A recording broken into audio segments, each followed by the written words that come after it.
Good morning everyone, welcome back to my channel. আশা করি সবাই ভালো আছেন, আমরাও ভালো আছি। আজ একটা স্নোই মর্নিংয়ের সাথে ব্লগটা শুরু করলাম। সকাল থেকে কীরকম স্নো হচ্ছে দেখেছেন, চারিদিকটা ভরে গেছে। একটু পরে তো পুরো ঘাসগুলোও সাদা হয়ে যাবে। ব্যাস, আবার কি শুরু হয়ে গেল উইন্টার। এবার চলতেই থাকবে কত মাস ধরে এরকম স্নো। তবে এবার না একটু তাড়াতাড়ি হয়ে গেছে মনে হচ্ছে। ওই যে বলেছিলাম আগের বছর যখন উইন্টারে মানে ডিসেম্বরে আমরা মায়ামি যাচ্ছিলাম তখন এত ঠান্ডা ছিল না, কিন্তু এইবারে দেখছি বেশ ভালো মতোই ঠান্ডা পড়েছে। সবার মুখেই শুনছি, বলছে এবার নাকি খুব ভালো ঠান্ডা পড়বে, স্নোও হবে। যাই হোক, কী আর করা যাবে, এক বছর স্নো হবে, এক বছর কম হবে, এইভাবেই চলতে হবে। আর সকালবেলায় চলে এসেছি এখানে গরম গরম ব্রেকফাস্ট বানাতে। আজকে বানাচ্ছি স্যান্ডউইচ। এই স্যান্ডউইচটা তো আগে অনেকবার আপনাদের সাথে শেয়ার করেছি। একটুখানি আলু বয়েল করে তারপরে এগ সাথে অ্যাভোকাডো দিয়ে বানাই, অ্যাভোকাডো স্যান্ডউইচ বলি। ওপর থেকে একটু আমার কিছু অ্যাডিশন করি, মানে আমার পছন্দসই কিছু মশলা। সেটা হচ্ছে ওই যে গার্লিকের একটা মশলা পাওয়া যায়, সেটা দিই। আর সাথে সাথে ওই যে একটা মশলা দেখালাম, ওইটা হচ্ছে একজন আমার বন্ধু মেক্সিকো থেকে এনে দিয়েছিল। এই মশলাটা পড়েই ছিল, ভাবলাম এর মধ্যেই একটু দিয়ে দিই, খেতে ভালোই লাগবে। এরকম চটপটাভাবে বানালে স্যান্ডউইচটা ভালো লাগে। আসলে মুম্বাই থাকার সময় ওখানে এক ধরনের স্যান্ডউইচ বানিয়ে দিত এরকম চটপটা টাইপ, রাস্তার ধারে, খুব ভালো লাগতো আমার খেতে। তো সেই রকমই বানানোর চেষ্টা করেছি, তবে একটু অন্যরকমভাবে। যাই হোক, চলুন গরম গরম স্যান্ডউইচ রেডি, গোলোকে দিয়ে চলে আসি। যদিও আমি স্যান্ডউইচ খাবো না, আমি শুধু ব্রেড খাবো, কারণ স্যান্ডউইচ সকালবেলা খেলেই আমার পেটটা এত ভরে যায় আর পরে কিছু খেতে পারি না, কারণ এটা খুব হেভি হয়। অ্যাভোকাডো দিলে তো ভালো লাগেই, তবে অ্যাভোকাডো না পেলে এর ওপরে একটু পেঁয়াজ টমেটো দিয়েও কিন্তু মন্দ লাগে না। আজ আবার প্রায় 3 দিন পর আমি ব্লগটা কন্টিনিউ করছি। সেদিন ব্রেকফাস্ট বানানোর পর শরীরটা এত খারাপ লাগছিল আর ব্লগটা করতেই পারিনি, তাই আর আপনাদের সাথে ব্লগও শেয়ার করতে পারিনি। কিছুদিন রেস্টই নিয়েছিলাম, শরীরটা একদম ভালো যাচ্ছিল না, তাই শুক্রবার থেকে আবার ব্লগটা কন্টিনিউ করছি। সকালবেলা উঠেই দেখছেন রান্নাবান্নার আবার জোগাড়ে লেগে গেছি। অ্যাকচুয়ালি আজ গোলক অফিস যাবে, গোলকের অফিসে আজকে পটলক আছে, তাই এখানে একটু ওকে কিছু বানিয়ে দেব। প্রথমে ভেবেছিলাম ফ্রাইড রাইস বানাবো, তারপরে ভাবলাম পোলাও বানাবো, তারপরে হঠাৎ করে মনে হলো এসব থাক, একটু ভেজ বিরিয়ানি বানিয়ে দিই, কারণ এটাই আমার সব থেকে ইজি হবে। তাই এখানে চাল ধুয়ে নিলাম। দেখুন, চালটা ধুয়ে রেখে দিচ্ছি, আগে জলটা ফুটুক তারপরে চালটা দেব। তবে ওই যে বললাম ভেজ বিরিয়ানি বানাবো, চিকেন বা এগ দিয়ে কিছু বানাবো না, কারণ ভেজটা হলে না সবাই খেতে পারবে ওদের অফিসে তো অনেকেই আছে যারা ননভেজ খায় না, তাই ভাবলাম এমন একটা কিছু বানিয়ে দিই যেটা সবাই খেতে পারবে। ফ্রিজারে পনির রাখা ছিল, সেটাকেও ডিফ্রস্ট হতে বসিয়ে দিলাম। আর এখানে ভাবছি সবজিগুলোকে কেটে নিই, একটু গাজর, তারপরে বিনস, ফুলকপি, মটরশুঁটি এইসব দিয়ে ভেজ বিরিয়ানিটা খেতে কিন্তু বেশ ভালোই লাগে। আর একটু বেশি করেই বানাবো, যাতে দুপুরে আমারও হয়ে যায়, এক্সট্রা করে আর রান্না করতে না হয়। তবে হ্যাঁ, গুবলুর জন্য কিছু না কিছু করতে হবে, ভেজ বিরিয়ানি তো ও খেতে চাইবে না। ভেজ বিরিয়ানি দেখেই বলবে মা বিরিয়ানি বানিয়েছো, চিকেন কোথায়। ও ভাবে বোধহয় চিকেনটা আমি দিতে ভুলে গেছি। তো যাই হোক, ওর জন্য আলাদা করে কিছু বানিয়ে দেবো, যেমন ওই বাটার চিকেন বা কিছু এরকম একটা বাটার চিকেন বানিয়ে দিলে ওর সাথে রুটি বা ভাত করে দিলে ও খেয়ে নেবে। চলুন, এখানে সমস্ত সবজিপাতি জোগাড় করে নিয়েছি, এবারে চালটাকে সেদ্ধ হতে বসিয়ে দিই। তার আগে এখানে জলটা একটু গরম হতে দেবো। সাধারণত বিরিয়ানি করলে চালটা আমি সবসময় রাইস কুকারে সেদ্ধ করি, কিন্তু আজকে মনে হলো অল্পই চাল আছে, এখানেই করে নিই সেদ্ধ, মানে জলে যেভাবে ফুটিয়ে করে সেভাবেই করি। তো সেই জন্য এখানে জলটা গরম হতে বসিয়ে দিলাম, সাথে সাথে এখানে আমি সবজিগুলোকেও রেডি করে নিচ্ছি কেটে। আর এখানে জলের মধ্যে সেরকম গরম মশলা দিলাম না, কারণ ভেজ বিরিয়ানিটা আমি একটু মাইল্ড বানাই, সেরকমভাবে স্ট্রং বানাই না। মানে গরম মশলাগুলো দিলে দেখবেন একটুখানি বেশি স্ট্রং হয়ে যায়, গন্ধ বেশি, গরম মশলার গন্ধ চলে আসে, সেই জন্য আর এখানে দেবো না। যখন সবজিগুলো কষবো তখনই ওর মধ্যে অল্প একটু গরম মশলা দিয়ে দেবো। সবজিগুলো তো সব কেটে নিয়েছি, এবারে পনিরটাকেও পিস পিস করে কেটে নেব। একটু পনির দিলে ভালো লাগে, যে শুধু সবজিটা থাকলে ভালো লাগে না। আর পনির যখন ঘরে ছিল ভাবলাম একটু কেটেই দিয়ে দিই পনির না দিলেও কিন্তু ভালো লাগে, তবে পনির দিলেও কিন্তু মন্দ লাগে না খেতে। চালের জলটাকে একটু প্রথমে ভালো করে গরম করে নিই, তারপরে চালটা অ্যাড করি, তাহলে ফেটে যায় না চালটা। আর এখানে দেখুন সেদ্ধও হয়ে গেছে, ভাতটাকে আমি পুরো নামিয়ে নিলাম, ভালো করে স্ট্রেনারে এখানে জলটা ঝরিয়ে নেব, একদম ড্রাই করে নেব। আর এখানে পনির কাটা হয়ে গেছে, সমস্ত সবজিও কেটে একদম রেডি করে নিয়েছি, বিনস, গাজর, মটরশুঁটি, ফুলকপিও দেবো সাথে। চলুন এবার শুরু করে দিই। এখানে একটা ডেকচি বসিয়ে দিয়েছি, তার মধ্যে দিয়ে দিচ্ছি অল্প একটু সাদা তেল। প্রথমে সবজিগুলোকে একটুখানি ভেজে নেব, তা না হলে যদি মশলার মধ্যে সব সবজি দিয়ে করি তাহলে সবজিটা একটু কাঁচা কাঁচা থেকে যায়। তাই সবজিটাকে হালকা করে একটু ভেজে নিই। প্রথমেই ফুলকপিটা দিই, ফুলকপিটা হালকা ভাজা হয়ে যেতেই বাকি যে সবজিগুলো থাকে সেগুলোকে অ্যাড করে দিই একসাথে, দিয়ে ভালো করে এটাকে হাই হিটে একটু নাড়াচাড়া করে নিই যাতে এটা বেশ ভাজা ভাজা হয়ে যায়। শীতকালে যে সবজিগুলো ওঠে সেই সবজিগুলো দিয়ে ভেজ পোলাও বা এরকম ভেজ বিরিয়ানি খেতে কিন্তু খুব ভালো লাগে। আপনারা একবার ট্রাই করে দেখতে পারেন। ওইদিকে যতক্ষণ সবজিগুলো ভাজা হচ্ছে ততক্ষণ এখানে আমি মশলাটা বানিয়ে নিচ্ছি। সবার আগে এখানে হাফ কাপ দই নিয়ে নিয়েছি, দইটাকে ভালো করে ফেটিয়ে নিলাম অল্প একটু জল দিয়ে। তার মধ্যে দিয়ে দিলাম বিরিয়ানি মশলা, অল্প একটু কাশ্মীরি রেড চিলি পাউডার আর একটু ধনে গুঁড়ো দিয়ে এটাকে ভালোভাবে আমি এটাকে দইয়ের সাথে মিক্স করে নেব। ব্যাস এটাকে রেখে দেবো। আর হ্যাঁ, এটার মধ্যে অল্প একটু আমি যে বিরিয়ানি মশলাটা বানাই সেটা অ্যাড করে দিলাম। এর বদলে আপনারা গরম মশলাও অ্যাড করতে পারেন, তবে বিরিয়ানি মশলাটা আরও ভালো লাগে।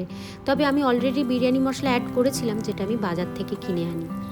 এখানে মটরশুঁটিটা বাকি ছিল, সেটাকেও অ্যাড করে দিলাম। আসলে মটরশুঁটিটা তো সেদ্ধই থাকে, জাস্ট একটু ভেজে নেবার দরকার হয়, তাই একদম লাস্টে অ্যাড করলাম। চলুন, সবজিগুলো ভাজা হয়ে গেছে, সবজিগুলোকে ঢেলে এখানে রেখে দিই। এবারে পনিরটাকে ভেজে নেব। পনিরটাকে হালকা করে ভেজে নিলে ভালো লাগে, তবে অনেকেই কি করে শুধু পনিরই অ্যাড করে দেয় মশলার সাথে, কিন্তু একটু ভেজে নিলে বিরিয়ানির জন্য খেতে আরও ভালো হয়। তাই এখানে দেখুন ছোটো ছোটো পিস করে নিয়েছি পনিরগুলোকে, আর অল্প একটু তেলে এটাকে দেখুন একটুখানি হালকা ব্রাউন করে আমি ভেজে নিচ্ছি। পনিরগুলো বেশি ভাজলে আবার চিমড় হয়ে যায়, মানে সেই রাবারের মতো হয়ে যায়, সেটা করা চলবে না। হালকা একটু নাড়াচাড়া করেই নামিয়ে নিলাম। তারপরে আবার এখানে প্যানে তেল দিয়ে দিলাম, তেলের সাথে দিয়ে দেবো বেশ অনেকটা ঘি, কারণ বিরিয়ানি ঘি ছাড়া তো ইনকমপ্লিট। একটু ঘি না দিলে বিরিয়ানির সেই স্বাদই আসে না। ঘি আর তেল গরম হয়ে যেতে এখানে গোটা গরম মশলা অ্যাড করে দিচ্ছি, জিরে, তেজপাতা, তারপরে দারচিনি, এলাচ, লবঙ্গ। ব্যাস এবারে এটাকে একটুখানি তেলে নাড়াচাড়া করে এর মধ্যে অ্যাড করে দিচ্ছি ছোটো ছোটো করে কেটে রাখা পেঁয়াজটাকেও হালকা করে ভেজে নেব। হালকা করে না, ভালো করেই ভাজবো, মানে বেশ ব্রাউন করে যেরকম মাংসের জন্য ভাজে সেই রকমই ভাজবো। পেঁয়াজটা ভাজা হয়ে যেতেই এর মধ্যে অ্যাড করে দেবো বেশ অনেকটা আদা রসুনের পেস্ট, প্রায় 1 টেবিল স্পুনের থেকেও একটু বেশি আদা রসুনের পেস্ট অ্যাড করে দিলাম। আপনারা চাইলে রসুনটা নাও দিতে পারেন, তবে আমি দিলাম, ভালোই লাগে রসুনটা দিলে। দিয়ে ভালো করে এবার কষিয়ে নেব। এর মধ্যে আদা রসুনটা ভাজা হয়ে যেতেই এখানে যে মশলাটা বানিয়ে রেখেছিলাম দইয়ের সাথে সেটাকেও অ্যাড করে দিলাম, সাথে বেশ কয়েকটা কাঁচা লঙ্কা। এবারে মশলাটাকে ভালো করে কষিয়ে নেব যতক্ষণ না তেল ছেড়ে বেরিয়ে আসে। সাথে সাথে অ্যাড করে দেবো স্বাদ মতো নুন আর মিষ্টিটা আপনারা না দিলেও পারেন, তবে আমি একটু দিই যাতে ব্যালেন্স হয়ে যায়। আস্তে আস্তে দেখুন মশলাটা থেকে তেল ছেড়ে বেরিয়ে আসছে। যখনই তেল ছেড়ে বেরিয়ে আসবে তখনই এখানে যে পনির আর যে ভেজিটেবলগুলো এখানে আমি ভেজে রেখেছিলাম সেগুলোকেও অ্যাড করে দিলাম। এবারে মশলার সাথে খুব ভালো করে এগুলোকে কষিয়ে নেব। ব্যাস তাহলেই হয়ে যাবে বিরিয়ানির জন্য, মানে ভেজ বিরিয়ানির জন্য মশলা রেডি। ভেজ বিরিয়ানিটা করতে একদমই টাইম লাগে না, খুব তাড়াতাড়ি হয়ে যায়। সবজিগুলোই যা কাটতে টাইম লাগে, আবার অল্প হলে তো কথাই নেই, আরও তাড়াতাড়ি হয়ে যায়। এখানে মশলাটা রেডি হয়ে গেছে, এবারে চলুন লেয়ারিং করে নিই। রাইস বানিয়ে রেখেছি, মানে একটাই লেয়ার করব। প্রথমে কিছুটা রাইস দিয়ে দেবো, যতটা রাইস করেছি তার হাফ নিচে দিয়ে দেবো, তার উপরে যে মশলাটা করেছি সেটা পুরোটা এর ওপরে দিয়ে দেবো। ভালো করে ছড়িয়ে দেবো ভাতের ওপরে, যাতে নিচের ভাতটা ভালো মতো ঢেকে যায়। তারপরে এটা দেওয়া হলে এর ওপরে বাকিটুকু যে রাইস আছে সেটাও এর ওপরে দিয়ে দেবো। ব্যাস তাহলেই হয়ে যাবে লেয়ারিং। এবারে রাইসটাকেও এমনভাবে দেবো যাতে মশলাটা ভালো করে ঢেকে যায়। রাইসটা দিয়ে ঢাকা হয়ে গেলেই, মানে ভালো মতো রাইসটাকে ছড়িয়ে দিয়ে ওপরে, তার উপরে যা যা দেবার এবার দিয়ে দেবো। প্রথমেই দেবো আমি যে মিক্সচারটা দিই দুধের সাথে ঘি আর অল্প একটু ফুড কালার দিয়ে দিলাম। এর ওপরে এবারে দিয়ে দেবো বিরিয়ানি মশলাটা দিলে বেশ ভালো লাগে খেতে, কারণ ভাতটার সাথেও মশলাটা মিশে যায়, তাতে ভাতের টেস্টটাও খুব ভালো আসে। এখানে বিরিয়ানি মশলাটা অ্যাড হয়ে যেতেই তার মধ্যে দিয়ে দেবো অল্প একটুখানি কেওড়া জল। ব্যাস তাহলেই রেডি হয়ে গেল ভেজ বিরিয়ানি। আপনারা চাইলে আরও অন্যভাবে দিতে পারেন, একটু বেরেস্তাও দিতে পারেন। এটা আমি আমার মতো করে করি, মানে আমি নিজের মন থেকেই এইভাবে ভেজ বিরিয়ানি বানাই, তাতে বেশ সবাই খেয়ে বলে ভালোই হয়েছে, আমারও খেতে বেশ ভালো লাগে। তাই ভাবলাম আপনাদের সাথেও একদিন শেয়ার করি। এতদিন তো চিকেন মাটন সব শেয়ার করেছি, ভাবলাম ভেজ বিরিয়ানিটাও শেয়ার করি। চলুন, ওভেনকে 350 ফারেনহাইটে আমি প্রিহিট করে রেখেছিলাম, এটা দিয়ে দিলাম। তবে এটাকে খুব বেশিক্ষণ রাখবো না, 20 থেকে 30 মিনিট মতো রাখবো, ব্যাস তাহলেই হয়ে যাবে। ওইদিকে যতক্ষণ বিরিয়ানিটা হচ্ছে ততক্ষণ আমি ভাবলাম কিচেনটা যা নোংরা হয়ে আছে তাড়াতাড়ি গুছিয়ে নিই। আর আজকে যেহেতু সকাল সকাল উঠেই আমি এসব শুরু করেছি, কারণ গোলক তো তাড়াতাড়ি বেরোবে অফিসে, তাই আমাকে ওর অফিসে যাওয়ার আগেই পুরো রেডি করে নিতে হবে। একদিকে ভালো যে অফিস যাবার আগে সমস্ত কাজ কমপ্লিট হয়ে যায়। এই রুটিনটা যে কতদিন আমার চলে গেছে কি বলবো, যতদিন গোলক বাড়ি থেকে অফিস করে ততদিন আর হয় না। আগে সকাল সকাল কাজ হয়ে যেত জানেন, 12টার মধ্যে আমার লাঞ্চ হয়ে যেত, কারণ সকালেই লাঞ্চ বানিয়ে নিতাম, গোলককে অফিসের জন্য যেটা দিতাম সেটাই আমি খেয়ে নিতাম, ফলে আমার সমস্ত কাজ 12টার মধ্যে হয়ে যেত। কিন্তু এখন আর সেটা হয় না, গোলক তো এখন বাড়ি থেকেই অফিস করে। 10:30 11টার মধ্যে অফিস বেরিয়ে গেলে কি হয়, সকালের দিকটা একটুখানি চাপ যায় ঠিকই, তাড়াহুড়ো করে সব কিছু করতে হয়, কিন্তু কাজগুলো সব তাড়াতাড়ি শেষ হয়ে যায়। কিন্তু এখন আর সেটা হয় না, যেহেতু বাড়ি থেকেই অফিস করে তাই আমিও টাইম টু টাইম সব কিছু করি। আর বাড়িতে দেখবেন কেউ থাকলে তাকে টাইম টু টাইম খেতে দেওয়া এগুলোও করতে হয়, ফলে একটু লেট তো হয়েই যায়। একবারে সব সকালবেলায় সবাই বেরিয়ে গেলে অনেকটা চাপ তখন কমে যায় আর কি। কিন্তু এখন কি হয়, আস্তে আস্তে ব্রেকফাস্ট করি, তারপরে লাঞ্চ বানাই, আর আমিও ওয়েট করি। মাঝে মাঝে গোলকের কল চলে, অনেকটা লেট হয়ে যায়, বলে আর একটু পরে খাবো, তো আমি ওয়েট করি যে ও আসুক, একসাথেই খাবো যখন বাড়িতে আছে। এই করতে করতেই দেখেছি লেট হয়ে যায়। তারপরে গুবলুর জন্য ওয়েট করতে হয়, ও একটা এমন অড টাইমে স্কুল থেকে আসে, আমাকে জেগে বসে থাকতেই হয়। খাওয়া দাওয়া হয়ে গেলে 1 ঘন্টা পর ভাবি একটু শোবো, কারণ সকালবেলায় উঠি তো বেশ একটু ঘুম ঘুম পায়, মনে হয় দুপুরবেলাটা 1 ঘন্টা না শুলে ভালো লাগে না। কিন্তু ওয়েট করতে হয়। 2:30টার সময় গুবলু আসে, ওকে খেতে দিয়ে তারপরে আমি একটু গিয়ে শুই। তারপরে তো এখন শীতকালের বেলা, বুঝতেই পাচ্ছেন 4টে হলেই পুরো অন্ধকার নেমে আসছে। চলুন, হাতের সব কাজ সেরে গোলককেও রেডি করে দিয়েছি সব, আর আমি এখানে একটা ব্রেড নিয়ে বসেছি, একটু ব্রেড আর বাটার খাচ্ছি। ওই যে বলছিলাম কদিন শরীরটা ভালো ছিল না, একদমই কিছু খেতে ইচ্ছা করছে না, কিন্তু কিছু না খেলেও নয়, পেটটা খালি হয়ে যাবে, তাই একটা ব্রেড বাটার খেয়ে নিলাম। এরপরে তাড়াতাড়ি লাঞ্চ করে নেব। দাঁড়ান, এখানে দেখছি বিরিয়ানিটাও হয়ে গেছে। ওই যে বললাম 20 মিনিট বা আধা ঘন্টা রাখলেই হয়ে যায়। আমার সব কাজ সেরে ব্রেকফাস্ট করতে করতে এখানে বিরিয়ানি রেডি হয়ে গেছে। চলুন এবার আপনাদের দেখাই ভেজ বিরিয়ানিটা কেমন হয়েছে। বাহ, গন্ধটা তো ভালোই আসছে। এবারে ভাতটাকে ভালো করে মিক্স করে নেব। চিকেন মাটন হলে আমি এতটাভাবে মিক্স করি না রাইসটাকে, কারণ রাইসটা ভেঙে যাবার সম্ভাবনা থাকে, এখানেও তাই হয় মিক্স করার সময়। কিন্তু তবুও ভেজ বিরিয়ানিটা যখন করি তখন আমি একটু চেষ্টা করি বিরিয়ানিটা হয়ে যাবার পর একটুখানি মিক্স করে নিই, যাতে সবজিগুলো রাইসের মধ্যে সমানভাবে মিশে যায়। তাই এখানে একটুখানি নাড়াচাড়া করে আমি মিশিয়ে নিচ্ছি, দেখুন। আর বেশ ভালো হয়েছে, গন্ধটাও দারুণ আসছে, সবজিগুলোও বেশ গোটা গোটা আছে, তাই বেশ ভালো লাগছে দেখতে। এর সাথে একটু শসা পেঁয়াজ দিয়ে রায়তা বানিয়ে নিলেই একদম জমে যাবে। আজকে কিচেনের সমস্ত কাজ তাড়াতাড়ি হয়ে যাওয়ার জন্য হাতে অনেকটা সময় আছে, তাই ভাবলাম আজকে বাথরুমটা একটু ডিপ ক্লিনিং করি। এই বাথরুমটা ডিপ ক্লিনিং অনেক দিন হয় না। ডেলি বেসিসে বাথরুমটা যা করি কিন্তু মাঝে মধ্যে না ডিপ ক্লিনিং করার দরকার হয়। বিশেষ করে কি বলুন তো, সিঙ্ক, তারপরে কমোড, এগুলো তো আমরা ক্লিন করি। বিশেষ করে শাওয়ারের জায়গাটাও হয় না, আর এই যে ক্যাবিনেটগুলো আছে এগুলোও করা হয় না। এগুলোর মধ্যেও দেখেছি বেশ হার্ড ওয়াটারের স্পট পড়ে যায়। ভাবলাম এই সব আজকে পরিষ্কার করি, প্লাস ভালোভাবে অর্গানাইজও করে নেব, কারণ যে ড্রয়ারগুলো আছে সেগুলো যা অবস্থা হয়ে আছে, ভাবলাম যখন ক্লিন করছি হাতে সময়ও আছে, একটু অর্গানাইজও করে নেব। তার আগে ভাবলাম একটু আগে এখানটায় ঝাড় দিয়ে নিই। একটু ঝাড়ু না লাগিয়ে নিলে না কি হয়, যে চুল টুলগুলো পড়ে আছে, পরিষ্কার করার সময় জল টল তো পড়বেই, তাতে কি হয় ওই চুলগুলো চিটে যায়। সেই জন্যই ভাবলাম আগে একটু ঝাড় দিয়ে চুলগুলোকে সরিয়ে নিই। এবারে চলুন পুরো বাথরুমে যা যা জিনিস আছে সব সরিয়ে নেব, তারপরে পরিষ্কার করব। এখানে একটা ক্লিনার দিয়ে আগে, মানে ব্লিচিং আছে এটার মধ্যে, সেটা দিয়ে আগে একটুখানি চারিদিকে ছড়িয়ে দেবো। মানে একটু ব্লিচিংটা দিয়ে রাখলে কি হয়, তার একটু ভিজলে যে নোংরাটা হয়ে থাকে সেই নোংরা বা স্টেন সেটা চলে যায়। তাই অন্তত এটা ব্লিচিংটা দিয়ে অন্তত 10 মিনিট আমি ছেড়ে দিই। আর এই জায়গাটা আমার প্রায় ইগনোর হয়ে যায়, বিশেষ করে স্নান করে বেরিয়ে চলে আসি আর করা হয় না। তাই ডিপ ক্লিনিং করার সময় এই জায়গাটা খুব ভালোভাবে করতে হয়। আর ডেলি বেসিসে না করার জন্য না একটা রেড স্পটও পড়ে গেছে, সেটা এই ব্লিচিং না দিলে যাবেও না। আর এখানে যে ডোরটা আছে এখানেও দেখেছি হার্ড ওয়াটারের খুব স্পট পড়ে গেছে, তাই এখানেও একটু অল্প করে ব্লিচিং দিয়ে দিলাম। চলুন ওইটা ওইদিকে ভিজুক, কারণ একটু ব্লিচিং দিয়ে ওই যে বললাম 10 মিনিট না রাখলে স্টেন যেগুলো পড়ে সেগুলো যায় না। ততক্ষণ আমি ভাবলাম সিঙ্ক এরিয়াটা পরিষ্কার করে নিই। আর আগেও আপনাদের সাথে শেয়ার করেছি, এখানে আমার একটা পুরনো স্কচ ব্রাইট আছে, সেটা দিয়ে আমি একটু ঘষে দিই, তাতে যা যা নোংরা থাকে চলে যায়। কাঁচটাতেও তাই করি, ওই স্কচ ব্রাইট দিয়ে হালকা করে ঘষে দিই। খুব নতুন স্কচ ব্রাইট দিয়ে করবেন না, তাহলে কিন্তু দাগ পড়ে যাবে। একদম পুরনো কোনো স্কচ ব্রাইট থাকলে সেটা দিয়ে করবেন, বা এটার জন্য যে আলাদা ব্রাশ কিনতে পাওয়া যায় সেটা দিয়েও করতে পারেন। তবে সেটা দিয়ে হয় না বলেই আমি এই স্কচ ব্রাইটটা দিয়ে করি। স্কচ ব্রাইট দিয়ে হালকা করে একটু ঘষে দেওয়ার পর, মানে হালকা হাতে ঘষে দেওয়ার পর, এখানে একটা মাইক্রোফাইবার ক্লথ দিয়ে ভালো করে পরিষ্কার করে নিচ্ছি। তারপরে এরকম একটা জল, যে ওয়াটার রিমুভ করার যে এটাকে কি বলে আমি জানি না, এইখানে সামনের দিকে একটা রাবারের মতো জিনিস লাগানো থাকে, সেটা দিলে জলটা, এটা দিয়ে টানলে জলটা ভালো মতো পরিষ্কার হয়ে যায়, জলের দাগটা আর বসে না।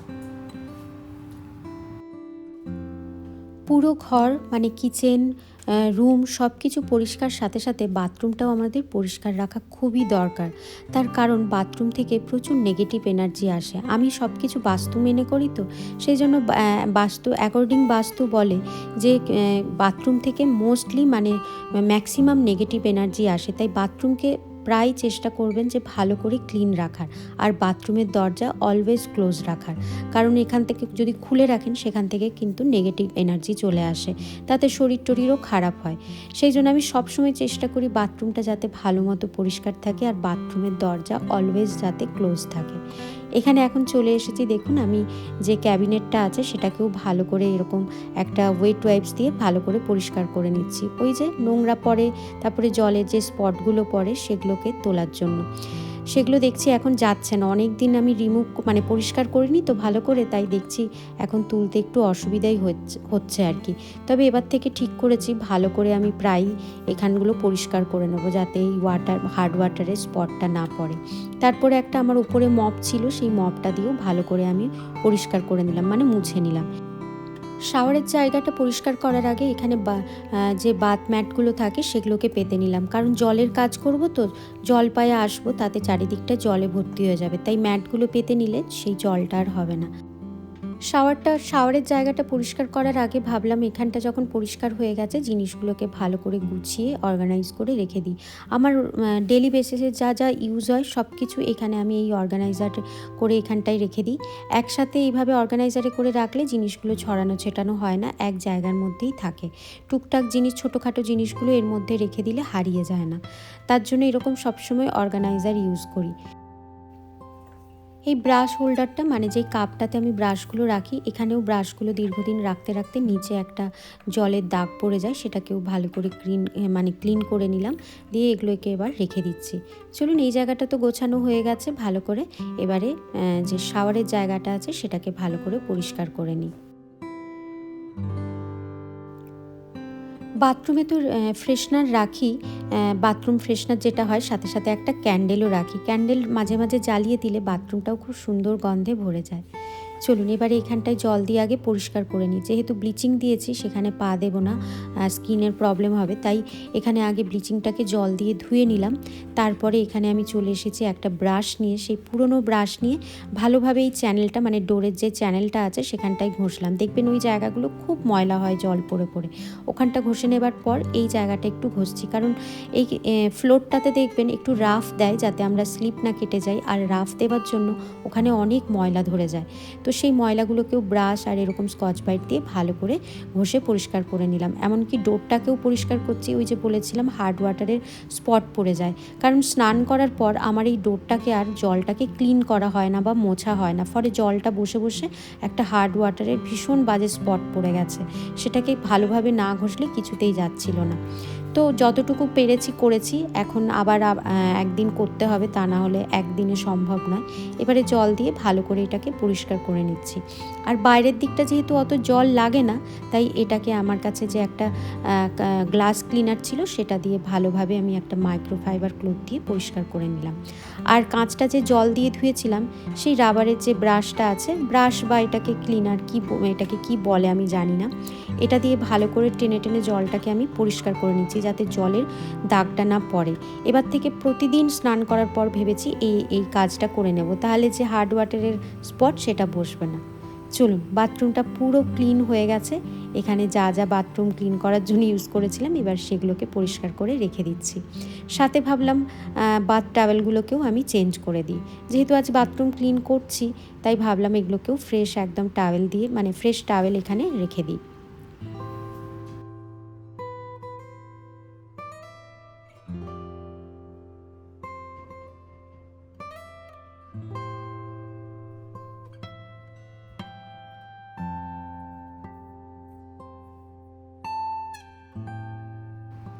ক্লিনিং, অর্গানাইজিং এগুলো না আমার একটা থেরাপির মতো কাজ করে। তাই আজকে এই ক্লিনিং করার পর এত ভালো লাগছে, এত হালকা লাগছে যে আপনাদের কি বলবো। আর পরিষ্কার করার পর বাথরুমটাকেও খুব ফ্রেশ লাগছে। এটা খুব দরকার ছিল।